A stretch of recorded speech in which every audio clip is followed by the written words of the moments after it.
She gave her last $100 to save a stranger that the hospital refused to touch.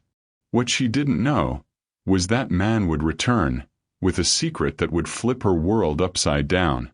If you'd never walk away when someone needs help, hit subscribe. Only the heartless would scroll past this moment. If you're hooked in and ready to enjoy the story, let me know in the comments where you're watching from, because tomorrow I will be giving you another story just as interesting as this one. And you don't want to miss it. The hospital corridor gleamed under harsh fluorescent lights. Evelyn's mop squeaked against the tiles. Back and forth. Back and forth. The rhythm kept her mind from wandering to her empty refrigerator, to the eviction notice tucked in her coat pocket, to the medical bills stacking up like accusations. Her phone buzzed. Another text from the landlord. She didn't open it. A commotion erupted near the emergency entrance. Voices.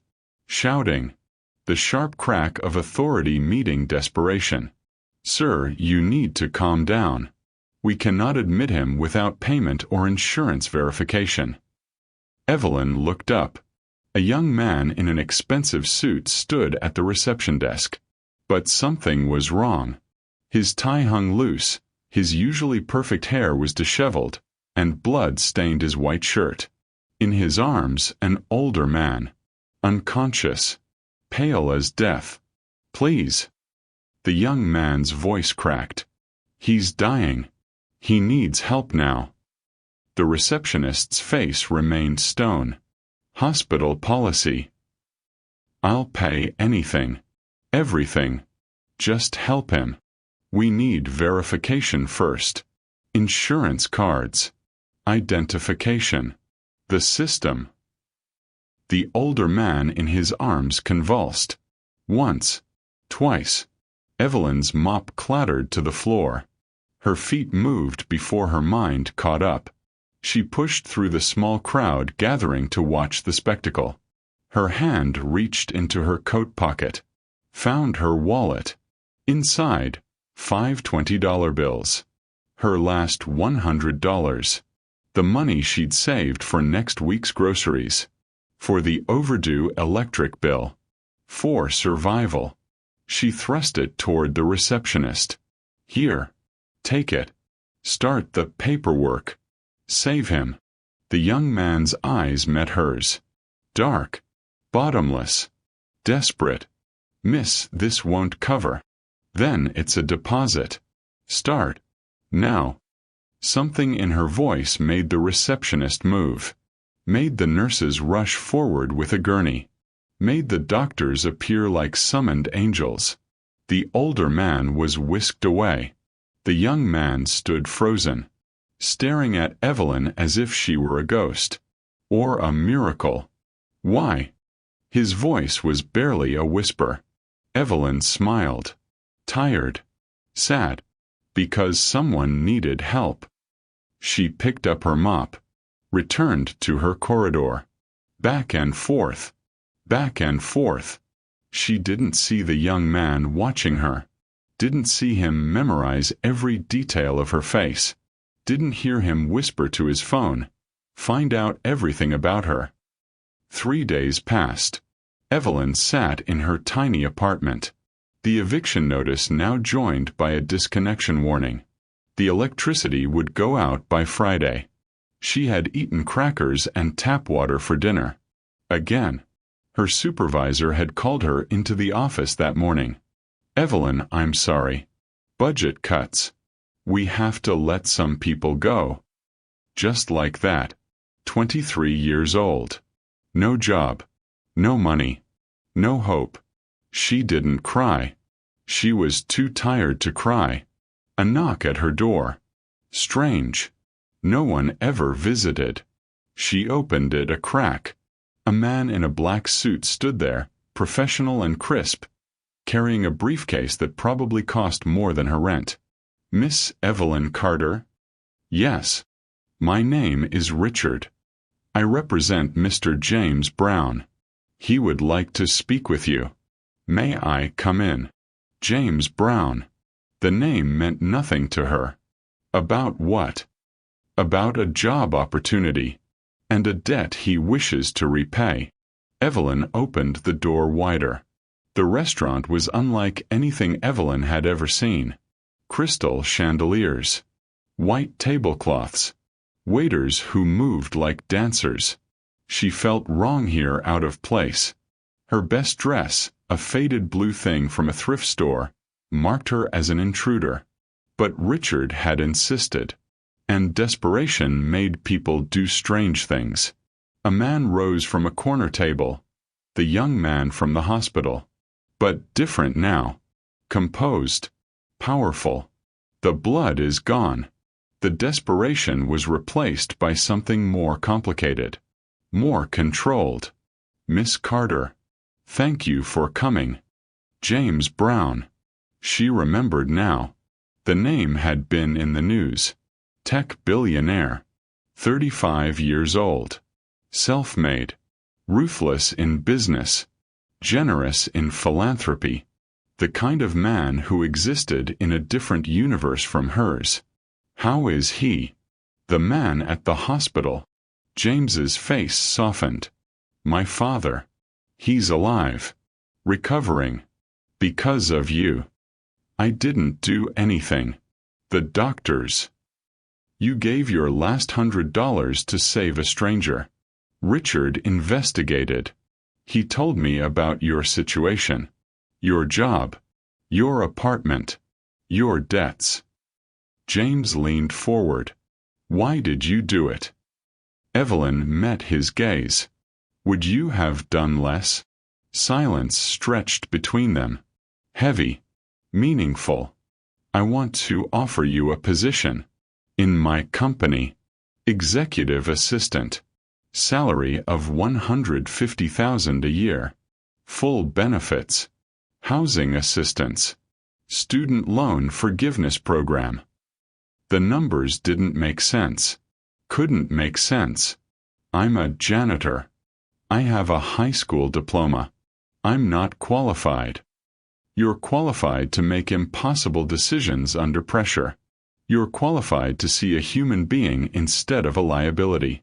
You're qualified because I say you are. James slid a folder across the table. Contract. Read it. Sign it. Change your life. Evelyn's hands shook as she opened the folder. This couldn't be real. Things like this didn't happen to people like her. Why are you really doing this? James smiled. Sad. Knowing. Because someone helped me when I needed it most. And I learned that debt is the one thing money can't truly repay. Only actions can. She signed. She didn't know it then.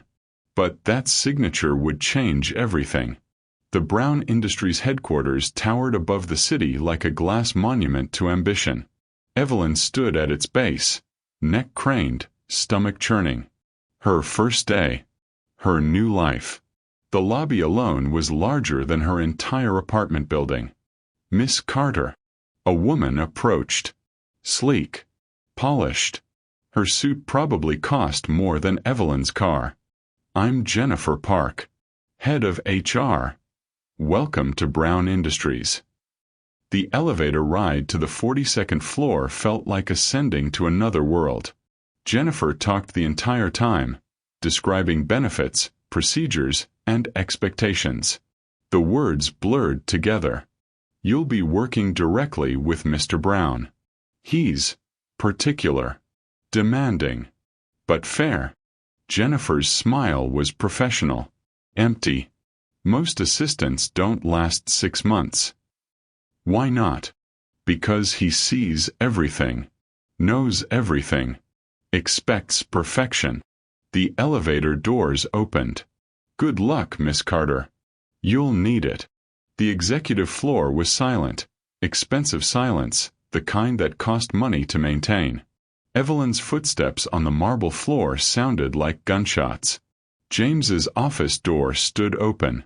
He sat behind a desk of dark wood and clean lines. Typing. Focused. He looked up as she entered. Miss Carter. Punctual. Good. He gestured to a smaller desk positioned adjacent to his. Your station. Computer. Phone. Access codes are in the folder. We have a board meeting at 10. Lunch with investors at 12:30. Conference call with Tokyo at 3. I need the Henderson files reviewed and summarized by 9:45. Evelyn's mind raced. The Henderson files? On your desk. Everything you need is there. James returned to his typing. And Miss Carter? In this office, there's no such thing as I can't. Only, I'll figure it out. She sat and opened the folder, which contained legal documents, financial projections, technical specifications, and a foreign language dressed as English. 8:45. 1 hour. She started reading. At 9:43, Evelyn placed a 2-page summary on James's desk. He read it. Slowly. His expression was unreadable. You missed the liability clause on page 67. Her stomach dropped. I'm sorry, But you caught the discrepancy in the third quarter projections that our legal team missed. He looked up. How? The numbers didn't match the pattern. I worked as a bookkeeper before the janitor job. I notice patterns. James leaned back. Studied her. Interesting. You're more qualified than you claimed. I'm still learning. We all are. Come. Board meeting. The boardroom was exactly what Evelyn imagined rich people's nightmares to look like. 15 men and 3 women, all older, watched her like wolves studying prey. Gentlemen. Ladies. This is Evelyn Carter. My new executive assistant. James's voice carried authority. Absolute. Unquestionable. A man at the far end snorted. Silver hair. Expensive watch. Face like he'd been sucking lemons. A bit young, isn't she, James? Where did you find this one? Another charity case. Careful, Richard. James's voice went cold. You're addressing someone who makes decisions you're not intelligent enough to understand. The room froze. The Henderson contract, the silver-haired man continued. I assume you've reviewed it? We have, James said. And your assistant? She understands the implications of the liability clause? James smiled. Dangerous. Miss Carter, would you like to address Mr. Pemberton's concerns? I turned to Evelyn. Her mouth went dry. Her palms sweated. But she remembered the files. Remembered the patterns. The liability clause is standard.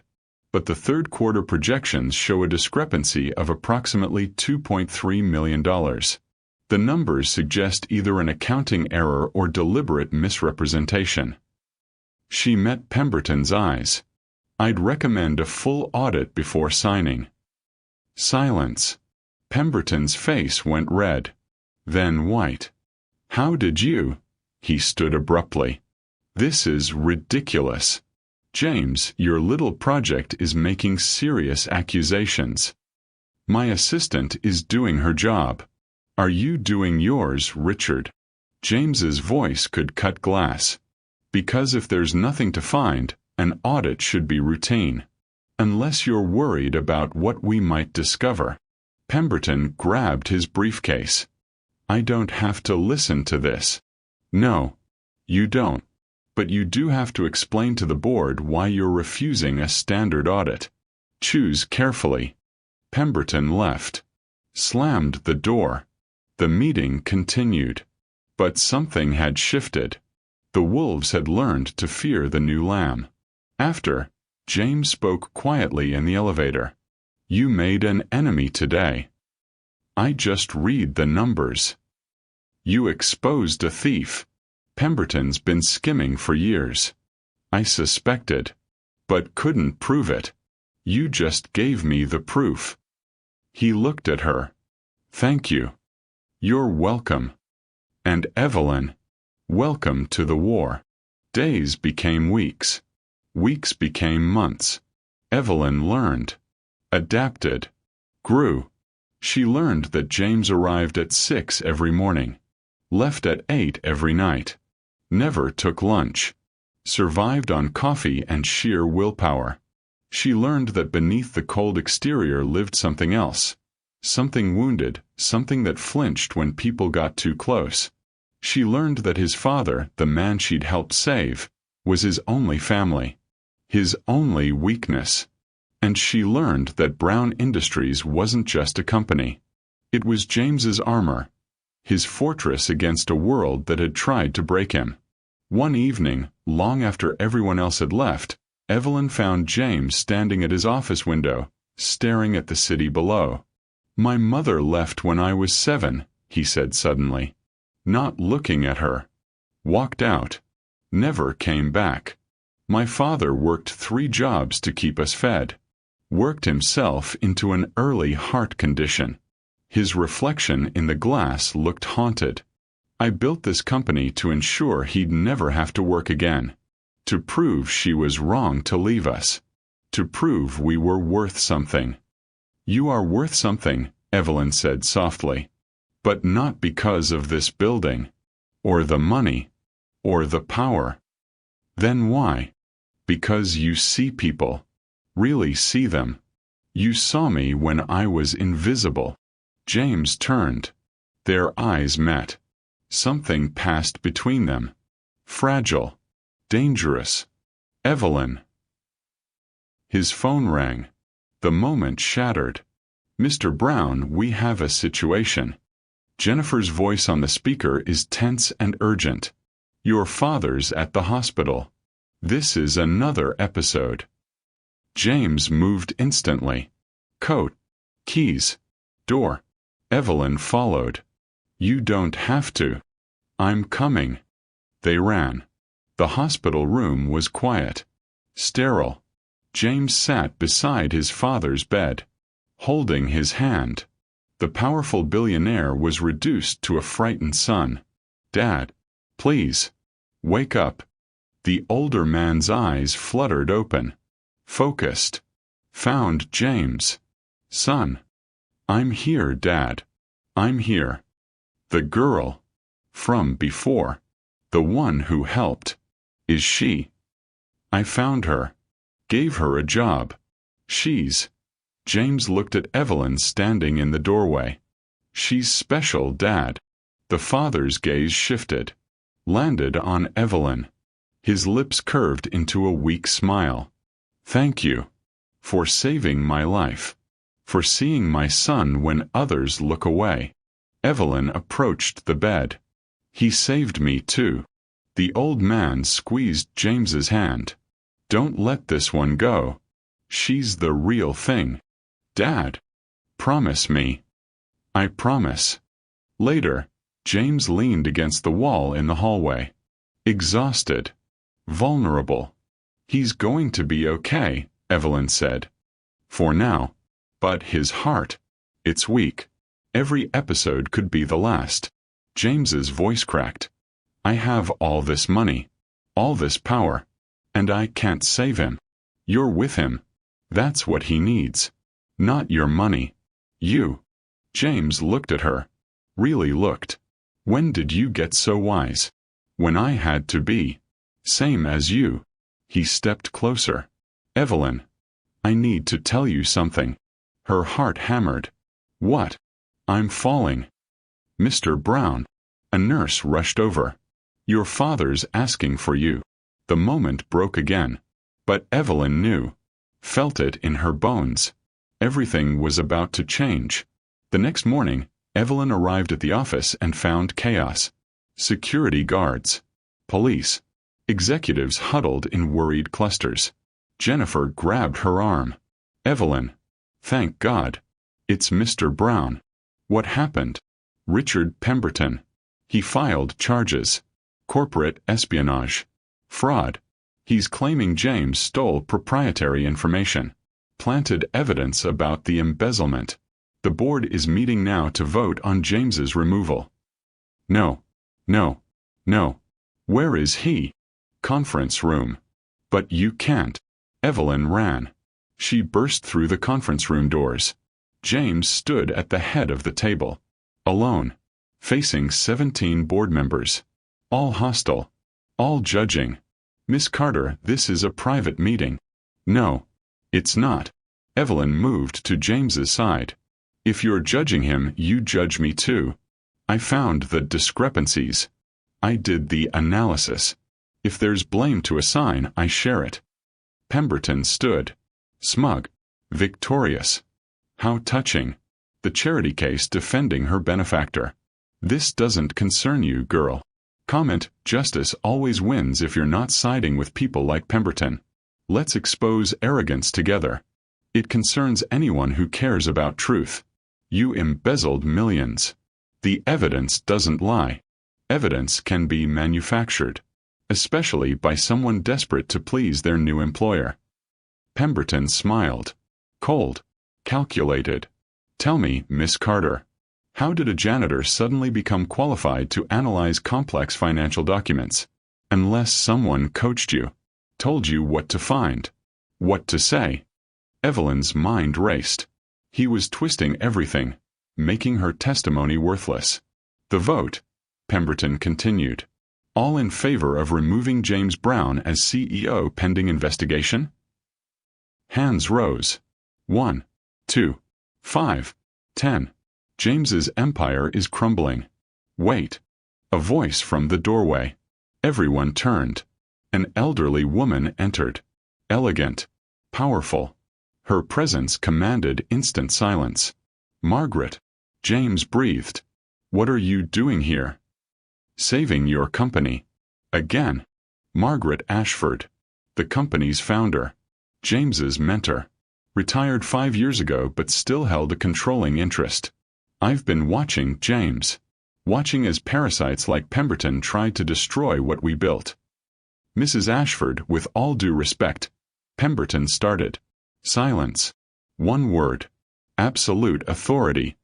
I authorized a private investigation 3 months ago. Into every board member. Every executive. Every transaction. She placed a folder on the table. Richard Pemberton. Embezzlement. Bribery. Fraud. And that's just the beginning.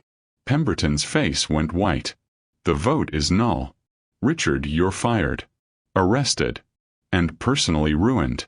Anyone else want to challenge James's leadership? Silence. Good. Meeting adjourned. In James's office later, Margaret studied Evelyn with sharp eyes. So you're the girl who gave her last $100. Yes, ma'am. Foolish. Evelyn blinked. Ma'am. Foolish. Brave. And exactly what my boy needed. Margaret smiled. Warm. Genuine. He told me about you. Months ago. Said he'd met someone who reminded him why he started this company. Someone who saw people instead of profit margins. Mrs. Ashford. Call me Margaret, dear. And listen carefully. James Brown is brilliant. Driven. Successful. But he's also terrified. Of connection. Of loss. Of being abandoned again. She glanced at James, who stood by the window. Don't give up on him. Even when he pushes you away. I won't. Margaret left. James and Evelyn stood alone. The city glittered below them. The silence is heavy with unsaid words. You didn't have to defend me, James said quietly. Yes, I did. Why? Evelyn moved to his side. Because you're worth fighting for. Not because of your money. Or your company. Because of who you are when no one's watching. The man who visits his father every night. Who remembers every employee's name. Who built an empire just to prove one person wrong. She touched his hand. You're worth it, James. He turned. Their faces are inches apart. Evelyn. I'm not good at this. At feelings. At connection. But he swallowed. I can't stop thinking about you. Can't imagine this office without you. Can't imagine my life without you in it. Then don't imagine it. Just live it. He kissed her. Soft. Gentle. Desperate. And for the first time in years, James Brown felt human again. The next 3 months passed like a dream. Evelyn and James kept their relationship private, professional at work. But after hours, in the quiet moments, they were simply two people learning to trust again. James taught her about business, strategy, the art of reading people. Evelyn taught him about joy, about living beyond spreadsheets and quarterly reports. But dreams, Evelyn learned, were fragile things. The first crack appeared on a Tuesday morning. A woman entered the office. Tall, beautiful, and designed everything. She moved like she owned the space, owned by James. "Hello, darling." James looked up. His face drained of color. Victoria. Victoria. The name landed like a stone in Evelyn's stomach. "Surprised to see me? You shouldn't be. We have unfinished business." Victoria's eyes swept over Evelyn. Dismissed her. "You must be the new assistant. How quaint. Could you give us privacy, dear?" Evelyn stays. James's voice was ice. "Say what you came to say, Victoria." Victoria's smile didn't waver. "I'm back. The modeling contract in Paris ended. And I've had time to think about us. About what we had. We had nothing. You made that clear when you left. I made a mistake. I was young. Stupid. But I've grown. Changed." Victoria moved closer to James. Ignored Evelyn completely. "We were good together once. We could be again." "I'm not interested. Liar. You loved me once. You proposed. Remember? That ridiculous romantic gesture on the yacht. The ring that cost more than most people's houses." Victoria laughed. Cruel. Sharp. "You can't tell me those feelings just disappeared." Evelyn felt something inside her crack. James had been engaged. He'd never mentioned it and never told her. That was 5 years ago, before you chose fame over everything. Over us. And I'm choosing you now. Choosing us. Choosing the life we should have had. Victoria pulled out her phone. Showed James the screen. "Look. The tabloids already know I'm back in town. They're speculating about reconciliation. Your stock prices will soar. The publicity alone. Get out. James. Get out." Victoria's mask slipped. Anger flashed across her perfect face. "You're making a mistake. A massive mistake. But fine. You know where to find me when you come to your senses." She left. The office felt poisoned. "Evelyn. You were engaged." Her voice sounded distant. Strange. "Yes. 5 years ago. It ended badly. You never told me. Because it didn't matter. She didn't matter. Not anymore. But she mattered once. Enough to propose. Enough to plan a life together." Evelyn stood. "I need some air." "Evelyn, please. I just need a moment. To think." She left before he could respond. The building's rooftop garden was empty and peaceful. Evelyn stood at the edge, looking at the city below. How could she compete with Victoria? With that beauty, that sophistication, that history. She was still just the janitor, the charity case, the girl playing dress-up in a world that wasn't hers. Beautiful view, isn't it? Evelyn turned. A man stood nearby. Mid-50s. Expensive suit. Familiar somehow. "I'm sorry. I didn't realize anyone else was up here. Don't apologize. I come here to think too." He extended his hand. Williams Gray. Chief Financial Officer. Evelyn Carter. Executive Assistant to James Brown. "Yes. I know who you are. The whole company knows who you are." Williams smiled. "Kind. Knowing. The girl who saved Mr. Brown Sr. The girl who caught Pemberton's embezzlement. The girl who's been making James smile again." "I don't know about that last part." "I do. I've worked with James for 10 years, and I've never seen him like this. Happy. Present. Human." Williams leaned against the railing. Let me tell you something about Victoria Hayes. She's beautiful, successful, connected, and completely wrong for James. You knew her, watched her destroy him. She loved his money, his status, his potential, but she never loved him. The real him. The man who visits his father in the hospital every night. The man who memorizes employee birthdays. The man who built an empire to prove his worth to a mother who abandoned him. Williams met Evelyn's eyes. You see that man. Victoria never did. Never could. How do you know what I see? Because you gave your last $100 to save a stranger. Because you stood beside James when the board tried to remove him. Because you're up here doubting yourself instead of parading around like you've already won. Williams straightened. James Brown doesn't need someone perfect. He needs someone real. Someone who sees him. You're that person, Miss Carter. Don't forget it. He left Evelyn alone with her thoughts. That evening, James waited outside Evelyn's apartment, holding flowers and looking nervous. I should have told you about Victoria. About the engagement. About everything. Evelyn leaned against her door. Yes, you should have. I was embarrassed. Ashamed. She left me for a modeling contract in Paris. Said I was boring. That my ambition was suffocating. That she needed freedom. James laughed. Bitter. I proposed with a $3 million ring. She left with it and a photographer from French Vogue. I'm sorry that happened to you. I'm not. Not anymore. Because if she'd stayed, I never would have met you. Never would have known what it feels like to be seen. Really seen. Not for my money, my company, or my status. Just me. Evelyn felt her resolve softening. She's going to keep trying. To get you back. Let her try. I'm not interested in going backward. Only forward. With you. If you'll have me. James. I love you, Evelyn. I'm terrified to say it. Terrified you'll leave like everyone else. But I love you. Your kindness. Your strength. Your terrible jokes and your habit of humming when you're concentrating. I love all of it. All of you. The words hung between them. Precious. Fragile. I love you too, Evelyn whispered. But I'm scared. Scared I'm not enough. Not sophisticated enough.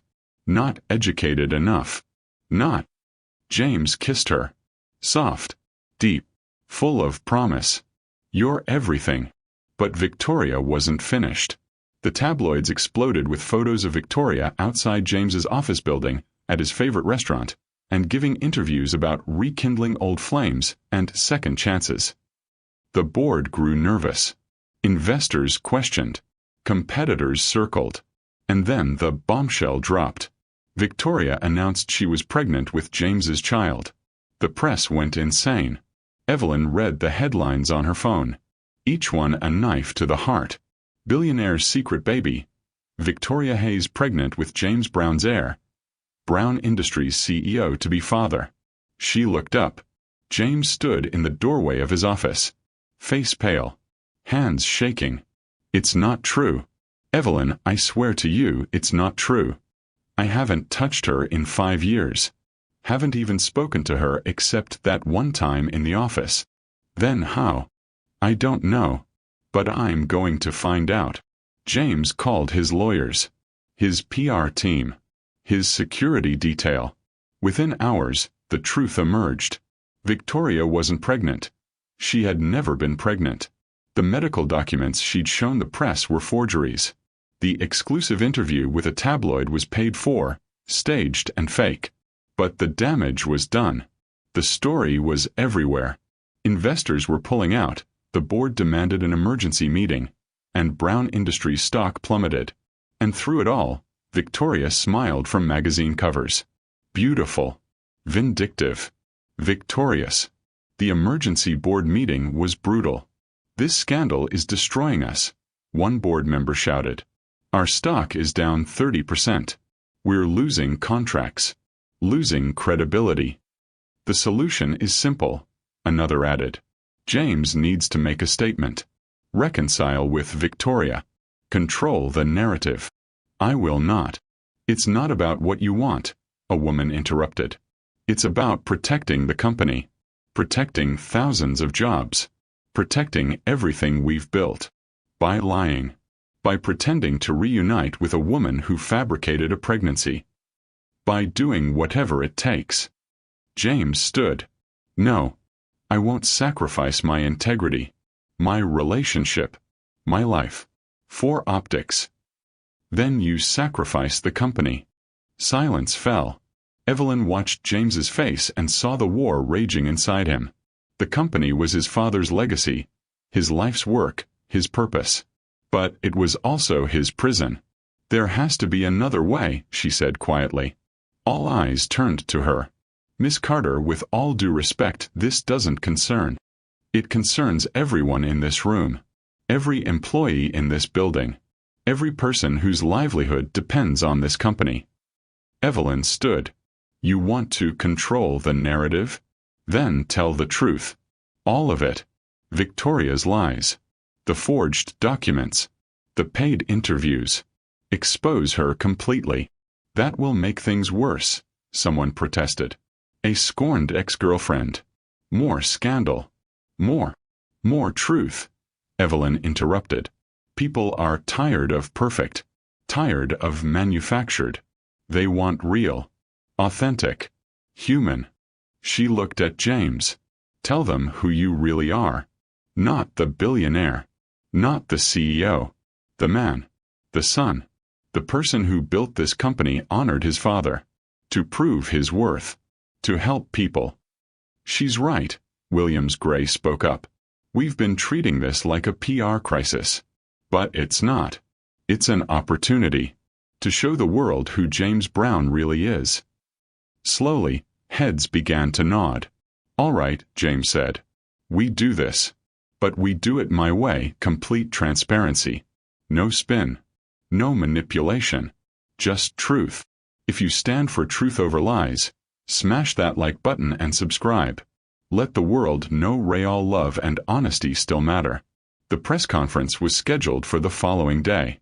That night, James and Evelyn sat in his office, the city lights twinkling below, the weight of tomorrow pressing down.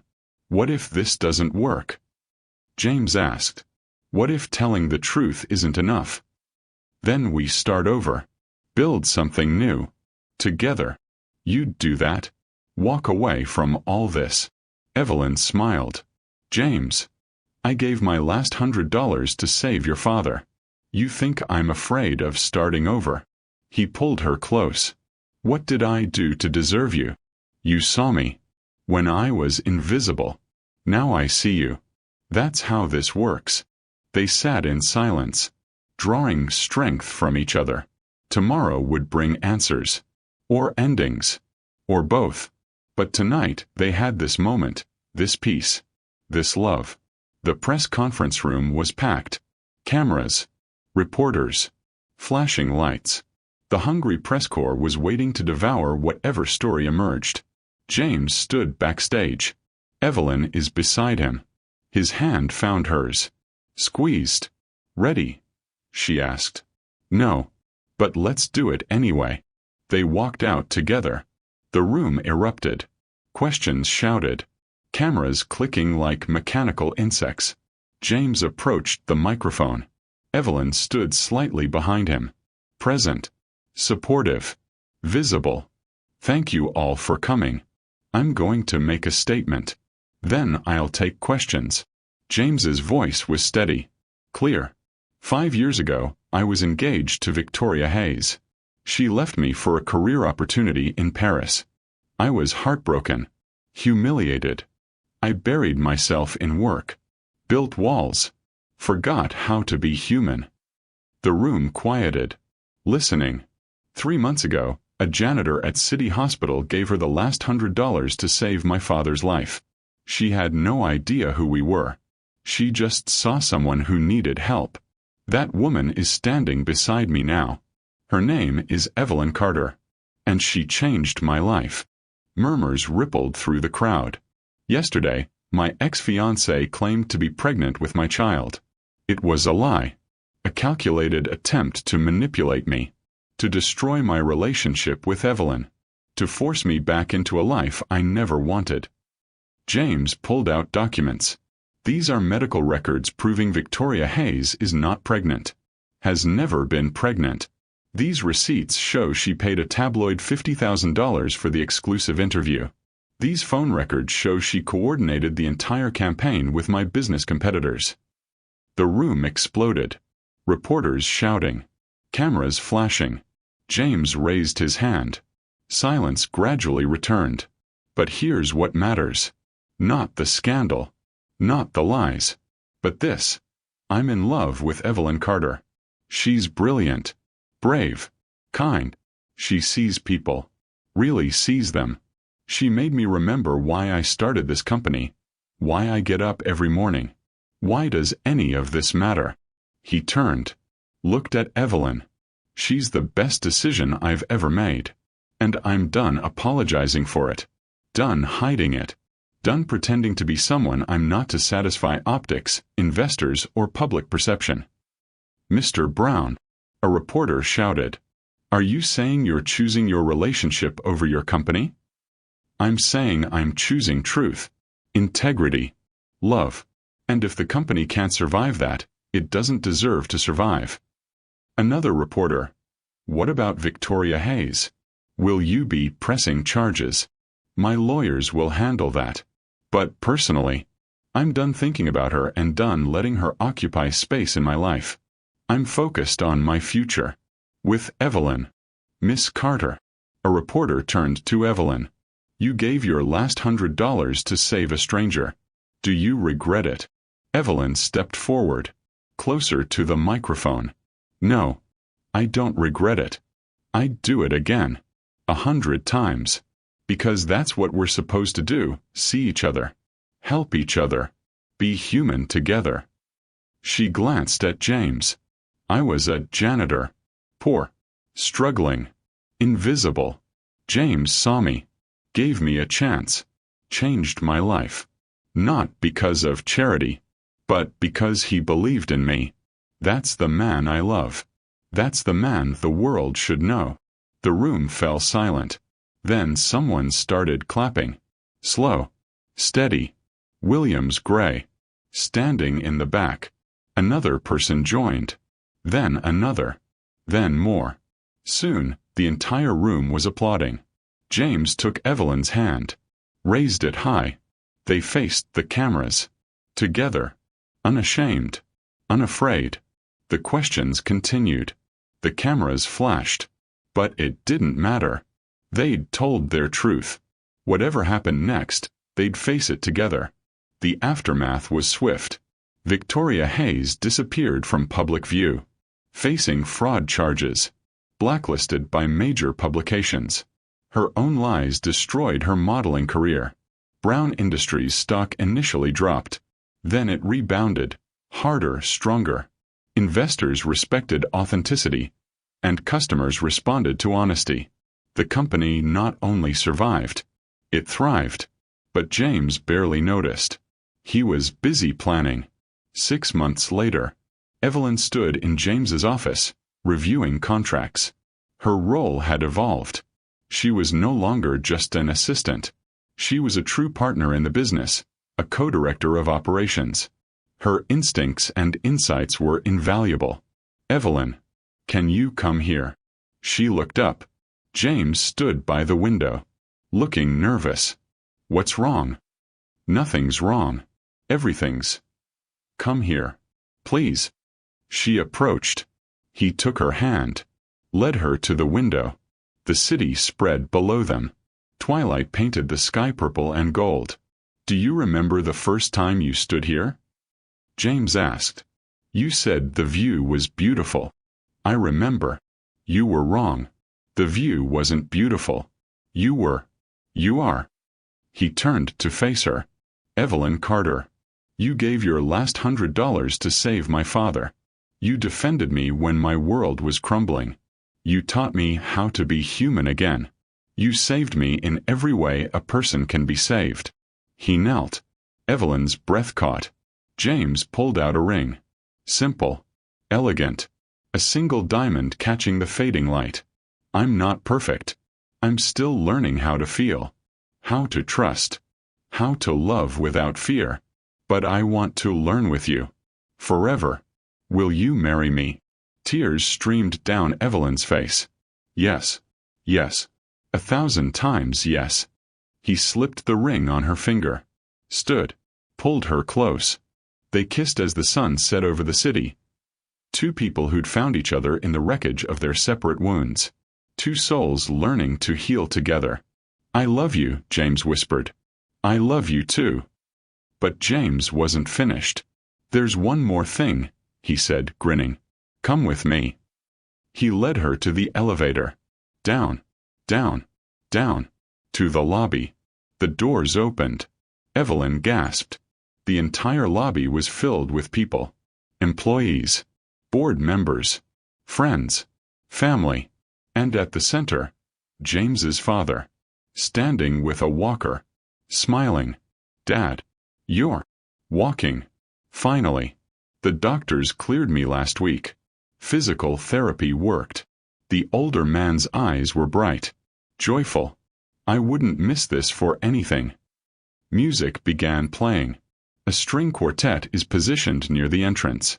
James took Evelyn's hand, led her through the crowd. Everyone clapping, cheering. They walked outside. A red carpet stretched down the street, lined with flowers, candles, photographs of their journey together. From that first moment in the hospital to this perfect now. At the end of the carpet, a podium, decorated with white roses and fairy lights. Margaret Ashford stood there, smiling, elegant, powerful. Surprise, James said. I know we just got engaged, but I've waited long enough. I don't want to wait anymore. Evelyn Carter, will you marry me? Right now. Tonight. Evelyn's mind spun. But the planning, the dress, the already handled. Jennifer appeared, holding a garment bag. I took the liberty of guessing your size. If you want to wait, we understand. But if you want to do this now. Now, Evelyn said. I want to do this now. 30 minutes later, Evelyn stood in a makeshift dressing room in the building's conference center. The dress was perfect. Simple white silk, elegant, not too formal, not too casual. Exactly right. Jennifer helped with her hair, makeup, finishing touches. You look beautiful, Jennifer said. Truly. Thank you. For everything. Thank you for saving him. For making him human again. For showing us all what really matters. A knock at the door. James's father entered, leaning on his walker but standing tall. May I walk you down the aisle? If you'd like. I know your own father. Would be honored you asked, Evelyn said, tears flowing again. Yes, please. He extended his arm. Together, they walked back outside. The music swelled. The crowd turned. Evelyn walked down the red carpet on the arm of the man she'd saved, toward the man who'd saved her back. James stood at the podium. Tears were streaming down his face. Unashamed, unjudged, free. She reached him, took his hands. Margaret began speaking. Words about love, about courage, about two wounded souls finding wholeness together. But Evelyn barely heard. She only saw James, only felt his hands in hers, only knew this moment. This perfect, impossible, beautiful moment. Do you, James Brown, take Evelyn Carter to be your lawfully wedded wife? I do. Forever. And do you, Evelyn Carter, take James Brown to be your lawfully wedded husband? I do. Always. Then by the power vested in me, I pronounce you husband and wife. James, kiss your bride. He did. The crowd erupted. Cheering. Clapping. Celebrating. Fireworks exploded overhead. Colors paint the night sky. James pulled back. Looked at Evelyn with wonder. Hello, wife. Hello, husband. They kissed again. Lost in each other. Found in each other. 1 year later, Evelyn stood in the lobby of City Hospital. Same corridors she'd once cleaned. Same floors she'd once mopped. But everything was different now. She held a baby. Her daughter. 3 months old. Perfect. Precious. James stood beside her, holding her hand. They'd come to visit the hospital staff, to thank them, to show them what their kindness had created. A nurse approached, the same one who'd been at the reception that day, the day everything changed. Miss Carter? I mean, Mrs. Brown? I remember you. I remember you too. The baby is beautiful. Thank you. The nurse hesitated. Can I ask you something? That day, when you gave your last $100, did you know? Did you have any idea it would lead to all this? Evelyn looked at James, at their daughter, at the life they'd built from a single act of kindness. No, I didn't know. I just knew someone needed help, and I could help. That's all. That's everything, the nurse said softly. Later in the car driving home, James spoke quietly. Do you ever regret it? Giving away that money? Entering this crazy world? Evelyn looked at her sleeping daughter, at her husband's hand, intertwined with hers, at the life they'd created together. Not for a single second. If you believe kindness can still change lives, subscribe now. Only the cold-hearted will ignore this ending. Neither do I. They drove in comfortable silence. The city lights flickered past. The future stretched ahead. Two people who'd been broken, who'd been lost, who'd been invisible, but who'd found each other in the darkness, and built something beautiful, something real, something worth every sacrifice. Evelyn had given her last $100 to save a stranger, and that stranger had brought an entire entourage to propose.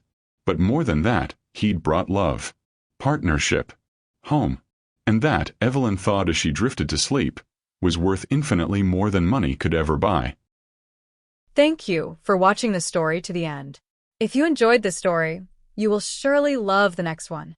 It's as interesting and even more intriguing as can ever imagine. So, do check it out.